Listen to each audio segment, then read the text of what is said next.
Covid കാലത്തെ താരമായിരുന്നു നമ്മുടെ ഈ ഒരു ടർട്ടിൽ വൈൻ പ്ലാന്റ് കേട്ടോ. അപ്പോൾ എല്ലാ വീട്ടിലും നന്നായിട്ട് ഹാങ്ങിങ് ആയിട്ടു. അപ്പോൾ നമുക്ക് പുറത്തൊന്നും പോകാൻ പറ്റാത്തൊരു സിറ്റുവേഷൻ ആയിരുന്നല്ലോ. അപ്പോൾ എല്ലാവരും ഈ ഒരു പ്ലാന്റ്സിനെ തന്നെ കേന്ദ്രീകരിച്ച് എല്ലാ വീട്ടിലും കൂടുതലായിട്ട് കണ്ടിട്ടുള്ള ഈ ഒരു ടർട്ടിൽ വൈൻ പ്ലാന്റാണ്. അതിന് കാരണം ഇത് നമുക്ക് ഈസി ആയിട്ട് വളർത്തിയെടുക്കാൻ പറ്റുന്ന പ്ലാന്റാണ്. ഒരു തുമ്പ് കിട്ടിയിട്ടുണ്ടെങ്കിൽ നമുക്ക് നന്നായിട്ട് വളർത്തിയെടുക്കാം. പെട്ടെന്ന് ഗ്രോത്ത് ആവുന്ന ഒരു പ്ലാന്റും കൂടിയാണ് കേട്ടോ ഇത്. ഒരുപാട് വെയിലുള്ള സ്ഥലത്തൊന്നും ഇത് വെച്ച് കൊടുക്കാണ്ടിരുന്നാൽ മതി. അപ്പോൾ ഞാനത് നന്നായിട്ട് ഇങ്ങനെ നന്നായിട്ട് ഷേപ്പാക്കുന്ന സമയത്ത് വെട്ടിയിട്ട് ഞാൻ പോട്ടിൽ വെക്കുന്ന വീഡിയോ ഒക്കെ ചെയ്തിരുന്നു. അന്ന് വെച്ച് കൊടുത്തതാണ്.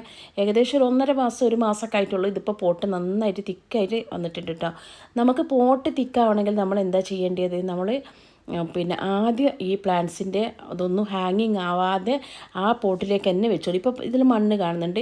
അപ്പോൾ ചെറുതായിട്ട് ഇത് ഹാങ്ങിങ് ആവുന്നുണ്ട്. ഇത് അതിന് ശേഷം കിട്ടിയ കുറഞ്ഞ തുമ്പ് വെച്ച് കൊടുത്താൽ കേട്ടോ. അത് ഞാൻ വീഡിയോയിൽ കാണിച്ചിട്ടുണ്ട്. അപ്പോൾ ആദ്യം നമ്മൾ ഹാങ്ങിങ്ങിന് വിടാതെ നമ്മൾ എന്താ ചെയ്യേണ്ടത്? ആദ്യം ഇതിൻ്റെ മണ്ണ് ആദ്യം നമ്മുടെ പോട്ടൊന്ന് ഫില്ല് ചെയ്യാം.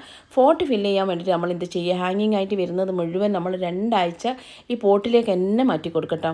ഹാങ്ങിങ്ങിന് വിടാതെ ഈ പോട്ടിലേക്ക് എങ്ങനെ മാറ്റി കൊടുത്തിട്ടുണ്ടെങ്കിൽ പോട്ട് നല്ല ബുഷിയായിട്ട് വരും. അതിന് ശേഷം നമുക്ക് ഹാങ്ങിങ് ആക്കി വെച്ചാൽ മതി. ഹാങ്ങിങ് ആവുന്നതൊക്കെ താഴോട്ട് തൂങ്ങിയാൽ മതി. അപ്പോൾ താഴോട്ട് തൂങ്ങുന്ന എടുത്തിട്ട് വീണ്ടും ചട്ടിയിലേക്ക് തന്നെ മാറ്റി കൊടുക്കട്ടോ. അപ്പോൾ നല്ല രീതിയിൽ പെട്ടെന്ന് വളർത്താൻ പറ്റിയത് കൊണ്ടാണ് അന്ന് എല്ലാവരും ഈ ഒരു പ്ലാന്റിനെ തന്നെ വളർത്തിയത് കേട്ടോ. അപ്പോൾ എല്ലാവർക്കും വീഡിയോ ഇഷ്ടപ്പെട്ടോ? വീഡിയോ ഇഷ്ടപ്പെട്ടാൽ എന്തായാലും ലൈക്ക് ചെയ്യുക, കമൻറ്റ് ചെയ്യുക, ഷെയർ ചെയ്യുക.